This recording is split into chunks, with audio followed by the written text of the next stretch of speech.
కలియుగ ప్రత్యక్ష దైవం శ్రీ వెంకటేశ్వర స్వామిని స్మరించడం చేతనే సకల పాపాలు తొలగిపోతాయని, దర్శించడం వల్ల ముక్తి కలుగుతుందని శ్రీ వెంకటాచల మహాత్మ్యం తెలుపుతోంది. ఈ కలియుగంలో భక్తుల పాపాలను హరించడానికి, తన భక్తులను రక్షించడానికి ఏడుకొండలపై వెలిశాడు స్వామి. తిరుమల కొండ పరమ పవిత్రమైంది. శ్రీ వెంకటేశ్వరుడి పాదస్పర్శతో పునీతమైన తిరుమల కొండ సాలగ్రామమయమై దివ్యధామంగా వెలుగొందుతోంది. ఈ వీడియోలో మనం తిరుమలకు సంబంధించిన అద్భుత రహస్యాల గురించి తెలుసుకుందాం. తిరుమలలో శ్రీవారి కంటే ముందుగా వరాహస్వామిని దర్శించుకోవాలి అనే నియమం ఉంది. ఈ నియమం ఎలా వచ్చిందో తెలుసుకుందాం. శ్వేత వరాహ కల్పం ప్రారంభంలో హిరణ్యాక్షుడు అనే రాక్షసుడు భూమిని తీసుకెళ్లి రసాతలంలో దాచిపెట్టాడు. అప్పుడు శ్రీ మహావిష్ణువు వరాహ రూపం ధరించి హిరణ్యాక్షుణ్ణి సంహరించి రసాతలంలో ఉన్న భూమిని తన కోరలతో పైకెత్తి యథాస్థానంలో ఉంచాడు.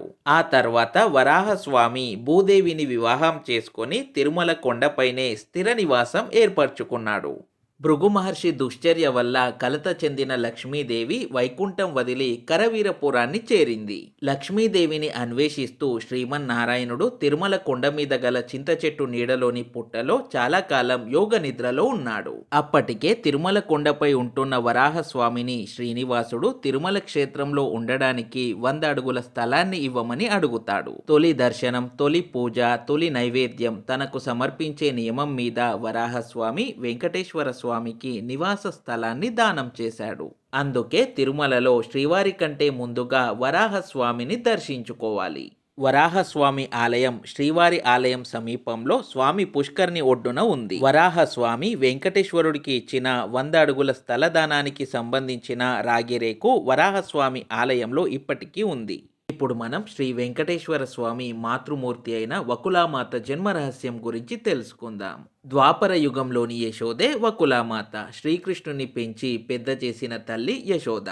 చిన్ని కృష్ణుని లీలల్ని దర్శించిన యశోదామాత శ్రీకృష్ణునికి ఒక్క పెళ్ళైనా చేయలేకపోయింది. కనీసం ఆయన పెళ్లిని చూసే భాగ్యమైనా పొందలేకపోయింది. పాపం ఆమె బాధను అర్థం చేసుకున్న కృష్ణ పరమాత్ముడు, అమ్మ, కలియుగంలో నేను శ్రీనివాసుడిగా అవతరిస్తాను. ఆకాశరాజు కుమార్తె పద్మావతిని వివాహం చేసుకుంటాను. ఆ పెళ్లి నీ చేతుల మీదుగా జరుగుతుంది అని వరమిచ్చాడు. ఆ విధంగా ద్వాపర యుగంలోని యశోద వకులామాతగా జన్మించింది. తిరుమల ఆనంద నిలయం గోపురంపై వాయువ్యంలో ఉత్తరముఖంగా విమాన వెంకటేశ్వర స్వామి కొలువై ఉన్నారు. విమాన వెంకటేశ్వర స్వామి సాక్షాత్తు గర్భాలయంలోని మూల విరాట్ను పోలి ఉంటారు. విమాన వెంకటేశ్వర స్వామిని దర్శిస్తే మూలమూర్తిని దర్శించినంత ఫలం కలుగుతుంది. ఒక విజయనగర రాజు వైకానస అర్చకుణ్ణి ఆలయంలోనే హత్య చేయడంతో ఆ పాతకం పోగొట్టడానికి వ్యాసరాయల వారు 12 ఏళ్ల పాటు గర్భగుడిలో ఆరాధనలో గడిపారని, ఆ కాలంలో మూల విరాట్ దర్శనానికి ప్రత్యామ్నాయంగా విమాన వెంకటేశ్వర స్వామి దర్శనాన్ని భక్తులకు కల్పించారు. ఆనంద నిలయం విమానంతో పాటు విమాన వెంకటేశ్వరుణ్ణి దర్శిస్తే సర్వ పాపాలు నశిస్తాయి, సకల శుభాలు కలుగుతాయి. తిరుమల గర్భాలయంలో శ్రీనివాసుని 5 విగ్రహాలను పంచబేరాలు అంటారు. ఆనంద నిలయంలో స్వయంభూగా వెలిసిన సాలగ్రామ శిలా మూల విరాటే ధ్రువబేరం.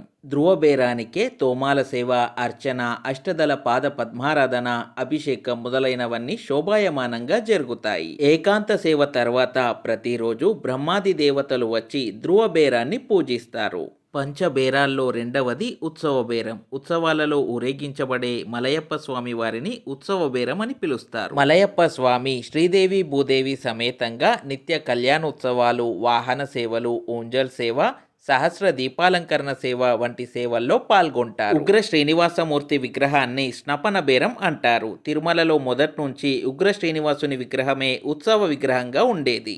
ఒకరోజు ఉత్సవ సమయంలో కొండ మీద పెద్ద అగ్ని ప్రమాదం జరిగింది. స్వామి ఒక భక్తునిలో ప్రవేశించి మలయప్ప కోనలో శ్రీదేవి భూదేవిలతో కలిసి తాను ఆ విగ్రహ రూపంలో ఉన్నానని, ఆ విగ్రహాలను తెచ్చి వాటిని ఉత్సవ విగ్రహాలుగా వాడాలని, తన ఇప్పటి ఉత్సవ విగ్రహమైన శ్రీనివాసుడు ఉగ్ర శ్రీనివాసుడు కనుక బయట ఉత్సవాలకు తేవద్దని చెప్పాడు. ఉగ్ర శ్రీనివాసమూర్తిని ప్రతి సంవత్సరం కార్తీక మాసంలో కైశిక ద్వాదశి రోజు మాత్రమే తెల్లవారుజామున తిరుమాడ వీధుల్లో ఊరేగిస్తారు. భోగ శ్రీనివాసమూర్తిని కౌతుక బేరం అని పిలుస్తారు. భోగ శ్రీనివాసమూర్తిని మూల విరాట్ యొక్క పద్మపీఠానికి ఆనించి ఉంచుతారు. అంతేకాకుండా బంగారు తీగతో మూలమూర్తిని భోగ శ్రీనివాసమూర్తితో కలిపి ఉంచుతారు. భోగ శ్రీనివాసమూర్తిని ప్రతిరోజు పవిత్ర ఆకాశగంగా జలాలతో అభిషేకిస్తారు. ప్రతి బుధవారం ఉదయం బంగారు వాకిలి ముందు సహస్ర కలశాభిషేకం జరుగుతుంది. ప్రతిరోజు రాత్రి ఏకాంత సేవ లేదా పవలింపు సేవ భోగ శ్రీనివాసమూర్తికే జరుగుతుంది. కొలువు శ్రీనివాసమూర్తిని బలిబేరం అని పిలుస్తారు. ప్రతిరోజు గర్భగుడిలో మూలమూర్తికి తోమాల సేవ జరిగాక బ్రహ్మ ముహూర్తంలో స్నపన మండపంలో ఉన్న బంగారు సింహాసనంలో కొలువు శ్రీనివాసమూర్తిని ఆసీనుల్ని చేస్తారు. ఆస్థాన సిద్ధాంతి వచ్చి ఆనాటి తిథి వార నక్షత్రాలు తెలిపే పంచాంగ శ్రవణం చేస్తారు. అంతకు ముందు రోజు స్వామివారికి భక్తుల నుంచి వచ్చిన హుండీ ఆదాయం, కానుక సొమ్ములను ఉత్సవాల వల్ల ప్రసాదాల అమ్మకాల ద్వారా వచ్చిన ఆదాయాన్ని లెక్కించి కొలువు శ్రీనివాసమూర్తికి చెప్తారు. అన్నదాతల పేర్లను కూడా చదివి వినిపిస్తారు.